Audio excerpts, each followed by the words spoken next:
Hallo allerseits und willkommen zur Bausatzvorstellung des Geschützwagen 38H für SIG 33.1 von Dragon im Maßstab 1:35. Für das Fahrzeug existieren mehrere Bezeichnungsvarianten. Eine seht ihr hier, eine andere wäre SIG 33 SFL auf Panzerkampfwagen 38T, Sonderkraftfahrzeug 138-1, Ausführung H. Ist mir aber irgendwie zu kompliziert. Deswegen werde ich in diesem Video nur von der Grille sprechen. Das war eine Bezeichnung, wie sie bei der Truppe üblich war. Ist deutlich kürzer und auch irgendwie netter. Klingt nicht so technisch. Dieser Grille-Bausatz ist eine Neuerscheinung von Dragon. Was da allerdings neu ist im Detail, weiß ich nicht, weil gab es eigentlich schon vor mehreren Jahren von Dragon in unterschiedlichen Ausführungen. Anscheinend gibt es da kleinere Detailunterschiede, wahrscheinlich hier Initial Production. Vielleicht hat es damit was zu tun. Ich habe die früheren Bausätze nie zu Gesicht bekommen, deswegen kann ich da jetzt auch nicht vergleichen. Normalerweise boykottiere ich ja diese neuen Dragon Bausätze komplett. Hier habe ich aber eine Ausnahme gemacht, weil da sind Figuren dabei. Man bekommt ein Alurohr, Fotoads-Teile und Magic Tracks. Und das sind für mich gute Gründe, da mal eine Ausnahme von der Regel zu machen. Aber das schauen wir uns jetzt dann gleich im Detail an. Die Schachtel an sich ist sehr stabil, sollte die Teile gut schützen. Innen findet man dann die Gießäste, die ja meistens zu mehr eingetütet sind. Das ist völlig ausreichend. Hier Alurohr, Fotoads-Teile und Abziehbilder ja, eingetütet. Gut, dass es dabei ist, allerdings möchte ich bei der Gelegenheit auch noch gleich darauf hinweisen, wie das mal früher ausgesehen hat. Das ist hier aus einem Premium-Bausatz von einem Panther. Ja, so geht's eigentlich. Ist halt hier immer noch die abgespeckte Variante, aber wenigstens bekommt man die ganzen Goodies. Schauen wir uns zuerst mal die Bauanleitung an. Hier eine Übersicht mit allen enthaltenen Gießästen und Teilen. Die blau markierten Teile wandern in die Restekiste. Ist eigentlich auch ganz nett. Hier ein paar Sicherheitshinweise. Eine Farbtabelle bezieht sich auf GSI Kreos Aqueous Hobby Color, GSI Kreos Mr. Color und Model Master Color. Dann geht hier der Zusammenbau los, ganz typisch mit den Fahrwerkskomponenten. Ist jetzt auch ja, nicht wirklich anders zu anderen 38T Bausätzen von Dragon. Die Bauanleitung typisch Dragon etwas überladen, aber hier geht's noch. Nachher wird es ein bisschen schlimmer. Schön ist hier, dass das Getriebe dabei ist. Es scheint auch recht detailliert zu sein. Motor auch. Also man hat ja im Prinzip den kompletten Innenraum. Ja, der Kampfraum ist ja auch offen nach oben. Also da gibt es viel zu sehen. Fahrersitz liegt auch bei. Ja, Kühlelemente und so weiter werden auch eingebaut. Das sieht sehr, sehr detailliert aus. Für die Werkzeuge gibt es fotogeätzte Halterungen. Gibt Leute, die stehen da drauf. Ich persönlich bin da jetzt kein Fan davon. Ich hoffe mal, dass da auch Teile beiliegen, wo die Klammern angegossen sind. Das würde mir etwas mehr zu sagen. Dann geht es hier mit dem Zusammenbau vom Kampfraum los. Hier wird es dann doch recht unübersichtlich. Also Dragon meint es da wirklich nicht gut mit uns.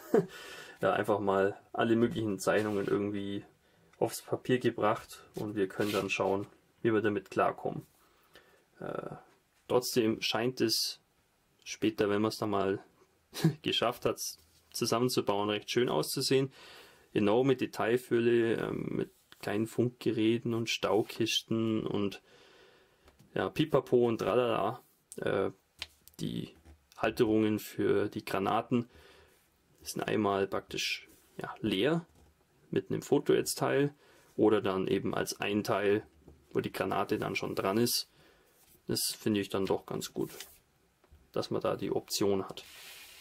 Hier wird dann nochmal versucht zu veranschaulichen, wo dann jedes Teil und jede Komponente irgendwie hin soll. Ich hoffe, das hilft. Es sieht einfach enorm unübersichtlich aus, finde ich nicht gut gemacht. Hier geht dann das Desaster weiter. Ja, da brauche ich eigentlich nicht viel dazu sagen. Es ist enorm überladen. Hier wird dann das Infanteriegeschütz zusammengebaut, da kommt ein Alurohr zum Einsatz. Ja, dieses Geschütz gibt es auch schon von Dragon in mehrere Varianten und auch auf mehreren Fahrzeugen. Das scheint immer recht gut zusammenzugehen. Dann werden hier noch kleine fotogeätzte Ösen angeklebt. Das ist auch etwas mühsam, aber die Detailfülle hebt sich dann doch ordentlich und man kann halt auch echtes Tannmaterial da befestigen später. Das finde ich eigentlich ganz nett. Hier kommen dann die Magic Tracks zum Einsatz. Magic Tracks hat der Bausatz, glaube ich, aber auch nur, weil es vom 38T von Dragon keine DS-Ketten gibt. Aber uns soll es recht sein. Dragon schlägt zwei Bemannungs- und Markierungsvarianten vor. Einmal hier ein sandgelbes Fahrzeug mit so braunen, rotbraunen Tupfen. Das sieht eigentlich recht interessant aus. Von der unbekannten Einheit Ostfront 1943. Und das zweite Fahrzeug ist praktisch das Prototypenfahrzeug von der BMM-Fabrik. Das ist die Böhmisch-Mährische Maschinenfabrik bei Prag oder in Prag 1943. Einfach nur sandgelb lackiert. Hier unten wird uns dann noch gezeigt, wie wir die Besatzungsfiguren zusammenbauen und bemalen. Inwieweit die jetzt da aber nützlich sind, weiß ich nicht. Der Bauplan ist Standard. Ich habe die Figuren auch schon mal gebaut. Halte ich jetzt nicht so viel davon, aber trotzdem, sie sind dabei. Das ist eine gute Dreingabe. Nach dieser unübersichtlichen Bauanleitung ist es hoffentlich etwas erholsamer, sich die Plastikteile etwas näher anzuschauen. Hier habe ich die Unterwanne. Die dürfte eigentlich identisch sein mit allen anderen Unterwannen, die es bei den 38T Bausätzen und Varianten gibt. Ja, Unterboden ist sehr schön detailliert mit allerlei Paneelen und Nietköpfen. Selbes gilt für die Seitenwände, von denen man eigentlich mehr sieht. Hier innen haben wir dann noch die Aufnahmen für den Motor und das Getriebe. Ja, das wäre es auch schon. Das Teil ist nicht verzogen, recht stabil. Ja, aber auch filigran genug für die ganzen Details. Hier haben wir den Guisarge mit den ganzen Fahrwerkskomponenten. Der ist hier auch bezeichnet als 38T Ausführung G. Das ist eine der letzten gebauten Versionen von dem Fahrzeug. Und das ist natürlich dann konsequenterweise auch das Fahrgestell, was für diesen Geschützwagen verwendet wurde. Ja, ist auch bekannt. Der Guisarge kommt in anderen Bausätzen vor. Die Scheibenräder sind auch auf der Innenseite detailliert, was ich recht nett finde. Ja. Relativ viele Angusspunkte hier. Wird man viel versäubern müssen. Aber glaube ich, das ist den Aufwand wert. Schauen wir uns das noch aus der Nähe an. Die Federpakete sind sehr fein detailliert an der Oberfläche. Ja, die Nietköpfe wunderbar. Und ja, auch die Triebräder sind sehr schön gemacht. Blöd ist bloß, dass der Befestigungspunkt hier zwischen den Zähnen ist. Da muss man ein bisschen vorsichtig sein beim Ausschneiden, dass man da nicht so einen Zahn aus Versehen abschneidet oder irgendwie beschädigt. Jetzt folgt ein Guisarge, der spezifisch ist für dieses Fahrzeug, wird hier bezeichnet als Bison H.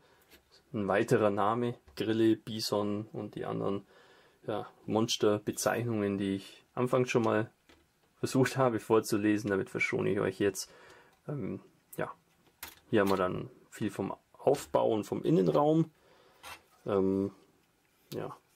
Keine Auswurfmarken auf der Innenseite des Aufbaus, also der Seitenpanzerung, finde ich gut. Das wäre ziemlich nervig gewesen. Ich weiß jetzt nicht genau, was das ist, aber das ist sehr schön detailliert. Hier auch enorm filigrane Teile, wie diese Streben hier oder auch hier drüben. Finde ich sehr schön gemacht. Es ist auch kein Grat oder so zu sehen, also die Gussqualität ist überragend. Hier diese Ösen sind massiv angegossen. Man kann die aber auch abschaben und mit Fotoedge-Teilen ersetzen, die im Bausatz enthalten sind. Wer sich die Mühe machen will, für alle anderen tut es auch so. Ich werde wahrscheinlich das dabei belassen hier.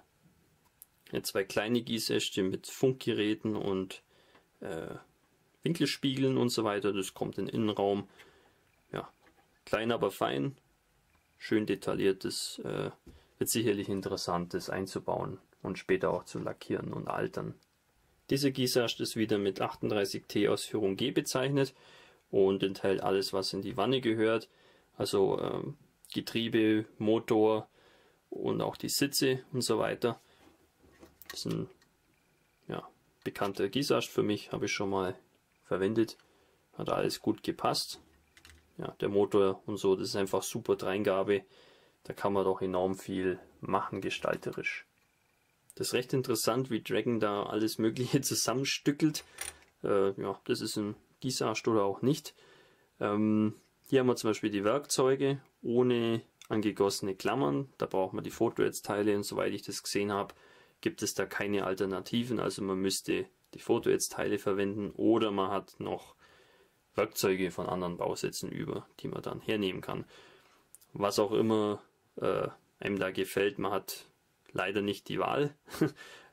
Mir persönlich sagen jetzt fotogeätzte Werkzeugklammern überhaupt nicht so, also ich werde das versuchen zu vermeiden.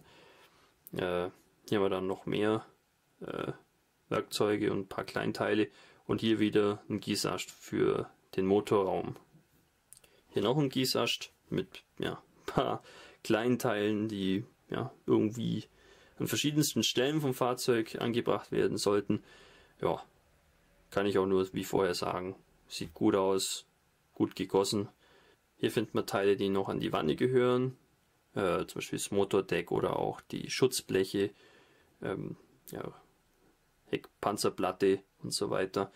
Auch eine kleine Antenne oder ein Patronengurt sind hier dran. Ja, ist eine wilde Mischung. Ich glaube auch einiges davon braucht man gar nicht. Zum Beispiel hier dieses tschechische MG. Ich glaube nicht, dass das zum Einbau kommt. Machen wir das Ganze aus der Nähe. Noch sehr filigrane und scharf gegossene Haken. Gefällt mir sehr gut. Ja. Hier dieses Teil hat sich gelockert. Muss man aufpassen, dass man es nicht verliert. Ja. Finde ich auch gut, dass man hier dann gleich die Aussparung hat für die Motorabdeckungen. Kann man alles offen bauen. Motor ist ja drin. Hier haben wir einen SEG 33 Gießast mit der Lafette und auch ein paar Teile, die zur Zieloptik gehören. Ich habe so ein SEG 33 noch nie gebaut. Das von Dragon soll sehr schön sein. Bin ich mal gespannt, wie sich das macht. Hier ein weiterer SEG 33 Gießast, noch mehr Lafettenteile und hier auch der Verschluss. Dass der zweiteilig ist, kann ein bisschen nervig sein, weil man da oben dann immer eine Trennfuge hat, die man irgendwie abdecken muss oder verspachteln. Aber kriegt man auch noch hin, es sollte kein größeres Problem sein. Hier gibt es noch mehr Teile für den Innenraum. Dieser Gießast mit der Munition liegt doppelt bei. Hier haben wir dann die Aufnahmen ohne Munition. Hier noch mehr Funkgeräte und die Träger dafür, die sind etwas verbogen. Finde ich ein bisschen schade, das spricht nicht gerade für die Verpackung, wenn sich das so verziehen kann. Aber kann man schon irgendwie gerade richten. Die Geschosse in den Halterungen sind recht scharf detailliert. Sollte ganz gut zum Lackieren gehen. Finde ich gut, dass man da dann die Option hat mit den Leeren auch noch. Dann kann man das Fahrzeug individuell aufmunitionieren, wie es einem gefällt. Da liegen noch 2 FUG5 Antennen bei, die relativ fischhäutig sind. Da ist der Guss überhaupt nicht schön. Der Grund dafür ist, das ist eine alte Gussform. Die Antennen, die kommen 1:1 aus diesem alten Set aus dem Jahr 1996. Es liegen auch relativ viele Glassichtteile bei, eine Menge Sichtblöcke und Visiere und auch Optiken für das SEG 33. Ist eigentlich ganz gut gegossen, schlierenfrei, boah, ich erkenne den Sinn von so Glasichteilen immer nicht so ganz. Ich lackiere die einfach ganz normal mit. Manche mögen die vielleicht später mal abkleben oder so, aber da kann man auch nicht wirklich durchgucken, weil es sind ja keine Spiegel im Winkelspiegel drin. Deswegen, ist es ein bisschen seltsam. Es fühlt sich sehr schön an, die glorreichen Magic Tracks von Dragon wieder in einer Schachtel zu finden. Meiner Meinung nach eines der besten Sachen, die es gibt. Klar, man kann es noch besser machen mit Friol oder so, wer das mag. Ich persönlich empfinde Magic Tracks so ziemlich als das Nonplusultra. Wie schon anfangs erwähnt, der einzige Grund, warum die dabei sind, scheint zu sein, dass es die nicht aus DS-Material gibt. Und ich hoffe, das bleibt auch so. Weil, Magic Tracks machen so einen Dragon-Bausatz für mich um Welten attraktiver. Dankenswerterweise liegt auch ein Alurohr bei. Vorne an der Mündung kann man auch die Züge sehen. Bei so einer großkalibrigen Waffe kommt es gut zur Geltung. Finde ich einfach super, dass es dabei ist. Da spart man sich einfach wieder Zeit und Geld. Und das Teil ist einfach schon passend. So ein vorgebogener Draht liegt auch bei. Das ist die Stromleitung, die zum Notec-Scheinwerfer vorgeht. Finde ich gut, dass das bei Dragon wieder dabei ist, zumindest bei dem Bausatz. Das war früher bei denen Standard und hat uns Modellbauern doch viel Arbeit abgenommen. Das Teil ist recht stabil, das verbiegt nicht so leicht. Man kann das sehr gut ankleben mit Sekundenkleber und die Form ist einfach schon absolut richtig. Also da muss man nicht selber sich ein Stück Draht zurechtbiegen und hier ist ja dann die Form doch etwas komplizierter. Da spart man sich schon etwas Fluchen und Ärger. Fotonetzteile findet man im Bausatz nicht zu knapp. Vor allem sehr winzige Ösen und so weiter. Ist jetzt nicht so ganz mein Fall, aber es gibt Leute, die stehen drauf. Wichtig ist für mich hier dieses Gitter, das am Motordeck hinkommt, oder auch ein paar so Boxen und Streifen, die in den Innenraum kommen. Für die Ösen und die ganzen Werkzeugklammern interessiere ich mich etwas weniger. Bei den Abziehbildern war Dragon wieder total großzügig, ganze 6 Balkenkreuze bekommen wir. Keine Einheitenmarkierungen oder so. Das ist doch etwas spärlich. Dafür sind sie schön gedruckt und erfahrungsgemäß lassen die sich auch sehr gut verarbeiten. Die Besatzungsfiguren tragen eine Winteruniform. Es sind auch ein paar Granaten dabei, das glaube ich für eine 8.8 Flak.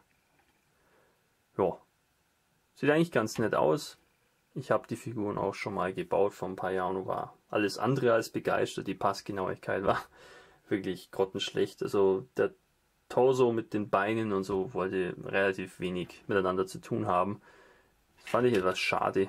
Man sieht auch hier, das ist recht klobig alles und ist eben nicht ganz formschlüssig.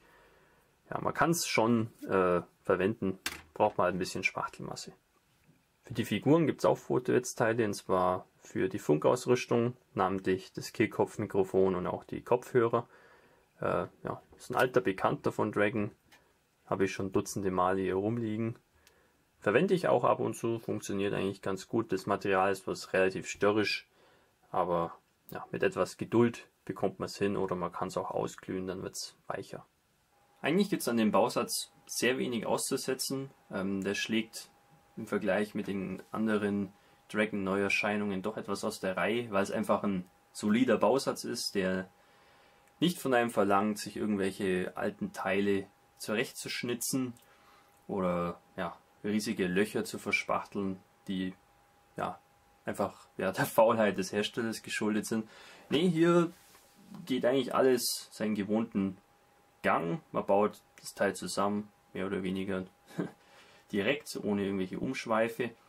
Man hat einen kompletten Innenraum, Figuren, die jetzt nicht überragend sind, aber sie sind dabei, was ich eigentlich ganz nett finde. Fotonetzteile, Alurohr, Magic Tracks, ist eigentlich schon die runde Sache, finde ich durchaus positiv.